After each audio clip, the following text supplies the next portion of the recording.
Mouth care is an essential aspect of palliative care in all settings and should be considered part of daily routine patient care. Assessment and intervention should be instigated early to optimize patient comfort, prevent more serious problems, treatment complications, hydration, and overall quality of life. Evidence shows that 40% of palliative patients suffer from oral conditions for a prolonged period of time and lose their ability to communicate their oral health needs. People in palliative care are often dependent on staff for their mouth care. Unfortunately, oral health is often neglected at the end of life as mouth hygiene practices may be forgotten or eliminated. This can contribute to foul smell and can impact on contact with friends and family members, thus isolating loved ones due to bad breath and impacting a person's dignity. Hence, healthcare providers can collaborate with family caregivers in training them to provide ideal oral care. Standard procedures for oral hygiene care are simple and fast to perform, and they may improve oral cavity conditions, symptoms control, and patient's comfort. Frequency of mouth care for palliative patients are every 2 hours if in high risk of oral problems, every 1 hour for people who have severe problems such as oral infections, coma, severe mucositis, dehydration, immunosuppressed, diabetes, or need oxygen therapy. Before proceeding further, it is important to do an oral assessment. Include mouth care in the patient's care plan. Encourage family members who may wish to participate in mouth care activities with guidance and support from the team looking after the patient. Patients who are receiving or have recently received chemotherapy or radiotherapy need careful monitoring both pre and post treatment. Consider changing or stopping medicines that are causing a dry mouth. Carry out mouth care as often as necessary to maintain a clean mouth. In people who are conscious, the mouth can be moistened every 30 minutes with water from a water spray or dropper, or ice chips can be placed in the mouth. In unconscious people, moisten the mouth frequently, when possible with water from a water spray, dropper, or sponge stick or ice chips placed in the mouth. To prevent cracking of the lips, a water-soluble lubricant should be applied. When the weather is dry and hot, if possible, use a room humidifier or air conditioning. Ensure help is offered to clean teeth or dentures. What to do before procedure? For independent patients. Patients who are able to sit in an upright position can usually perform their own oral hygiene as long as the necessary supplies are within easy reach. For independent patients, sitting on the edge of the bed or standing at the sink is also an option when performing oral hygiene. While a patient is performing oral hygiene, it is important for you to observe the process and provide any necessary teaching about brushing. This is also a good time to discuss the importance of oral hygiene and good oral health with the patient. For dependent patients, when patients become ill, have surgery, or have a medical condition that inhibits the use of their hands, you must perform oral hygiene for them. Before assuming dependent patients are incapable of performing any of their oral hygiene, be sure to assess their level of dependence and invite them to participate in any way they can. Be sure to add the level of assistance that is required to the patient's plan of care. The healthcare team can then help caregivers understand how and to what extent they need to assist the patient with oral care. For unconscious patients, an unconscious patient requires frequent and meticulous oral hygiene to prevent oral health problems from developing. Because these patients usually breathe through their mouth and are unable to take in anything by mouth, sores can easily accumulate on the lips, teeth, and tongue, causing additional health concerns. Unconscious patients are at risk for aspirating during oral hygiene. Proper positioning can help reduce the risk of aspiration.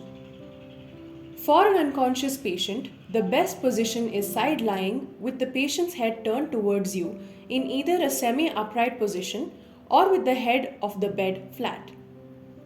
Placing the patient in one of these positions allows fluid and any oral secretions to collect in the dependent side of the mouth and drain out. Use a soft bristled toothbrush and toothpaste to brush your patient's teeth gently to remove any debris. Then brush the patient's tongue. Use a syringe and water to rinse the teeth and tongue.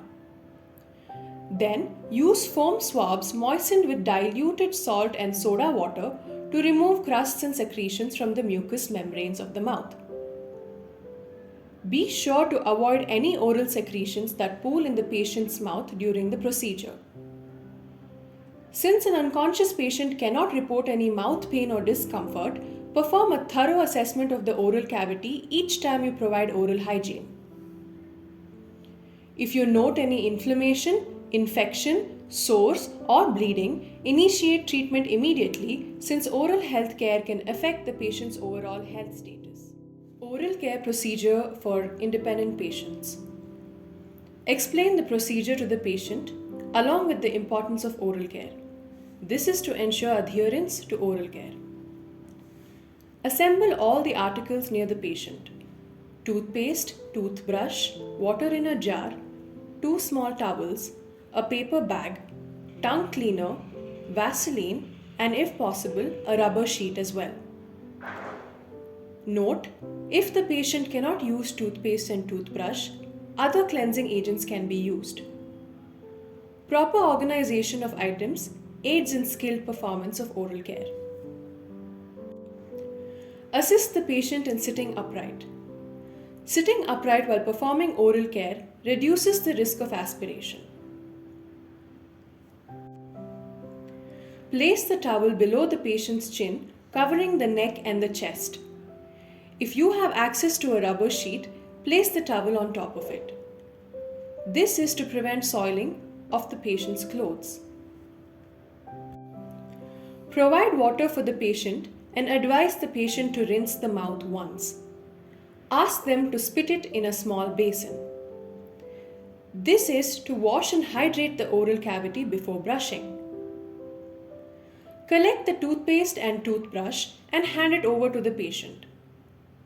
Teach the patient to brush in a vertical fashion, up and down, and not side to side. Brushing in a horizontal fashion removes the debris from the interdental spaces. Advise the patient to brush the front part of the teeth, back side of the teeth, and the upper and lower parts of the teeth. Ask them to spit the remains in the basin. This removes debris and plaque from all sides. Hand the patient the tongue cleaner or toothbrush with soft bristles and teach them to clean from inside to outside. After cleaning, collect the spit in the basin. This helps in the removal of debris from the tongue. Note, advise the patient to be gentle while cleaning the tongue. This is to prevent injury to the tongue. Provide water to the patient and advise the patient to rinse thoroughly.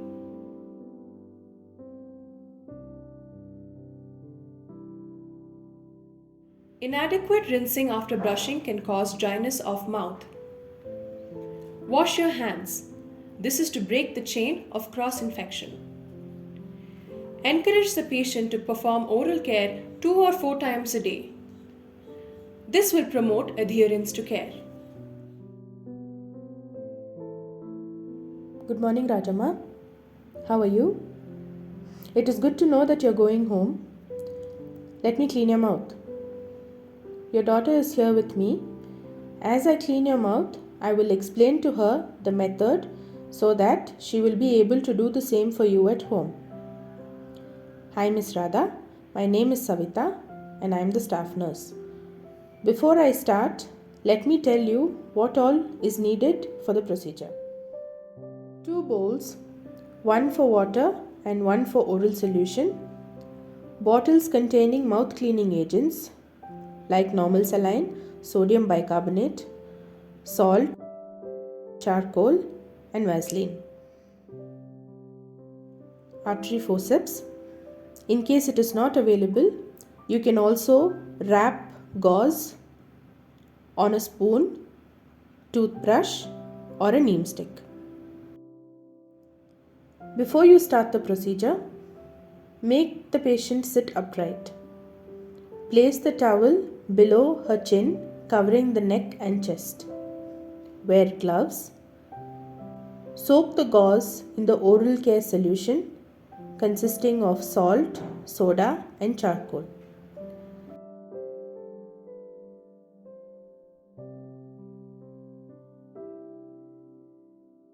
Start by cleaning the teeth up and down.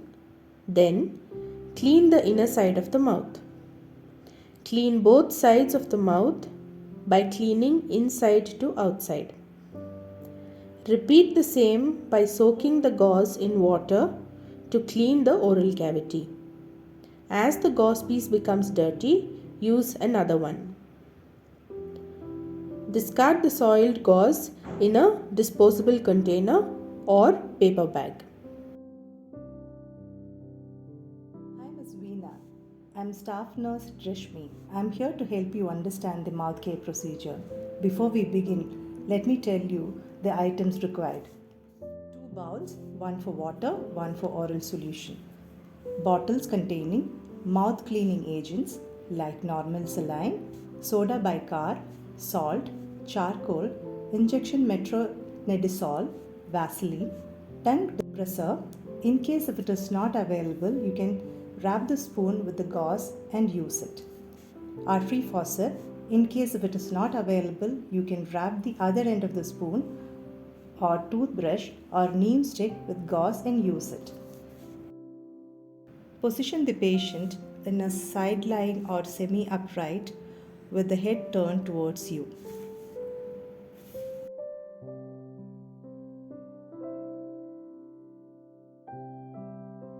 Place a towel under the head, covering the cheek to avoid spillage. Wear gloves.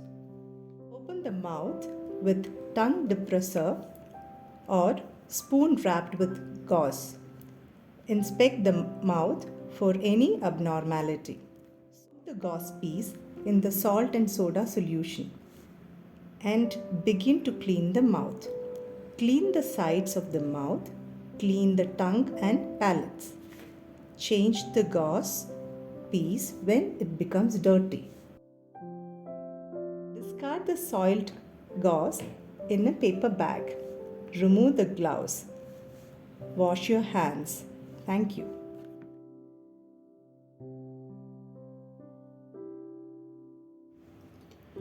In case the inflammation and burning sensations don't subside, use the KRN syrup.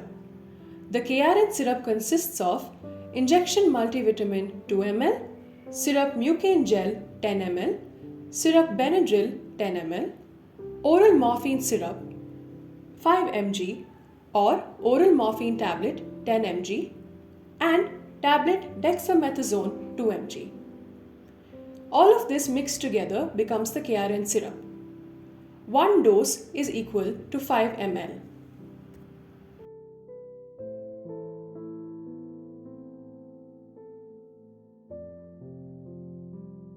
In case of mucositis, inflammation or burning sensation, magic syrup can be given to the patient. The magic syrup consists of syrup mucane gel 10 ml, syrup Benadryl 10 ml, which equals 20 ml of magic syrup. Give 10 ml before food and 10 ml after food.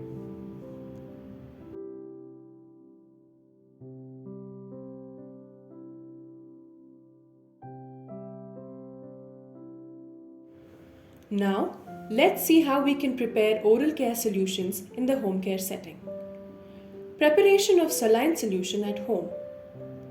Mix 500 ml of water with 1 teaspoon of common salt. Boil, cool, and keep it covered till you need it.